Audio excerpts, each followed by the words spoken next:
पैसे दिले नाही म्हणून श्रीरामपुरात थार पेटवली।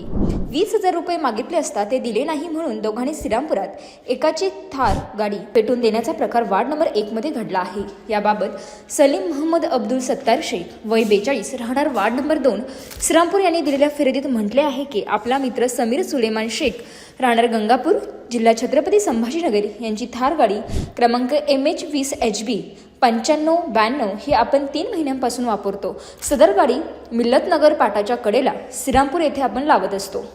काल सायंकाळी आपल्याला सद्दाम कुरेशी याचा फोन आला व तो म्हणाला की शाहरुख अडचणीत असून त्याला 20,000 रुपये दे, परंतु आपल्याकडे पैसे नाही असे आपण सांगितले तेव्हा तू पैसे दिले नाही तर आम्ही आमच्या पद्धतीने बघून घेतो असे ते म्हणाले। त्यानंतर सद्दाम कुरेशी व शाहरुख आणि त्यांच्याबरोबर 4 अनोळखी लोक आपण लावलेल्या गाडीच्या ठिकाणी जाताना दिसले। तेव्हा आपण तिकडे जात असताना सदर गाडी त्यांनी तोडफोड करून काचा फोडून गाडी पेटवून दिली असे फिर्यादीत म्हटले आहे।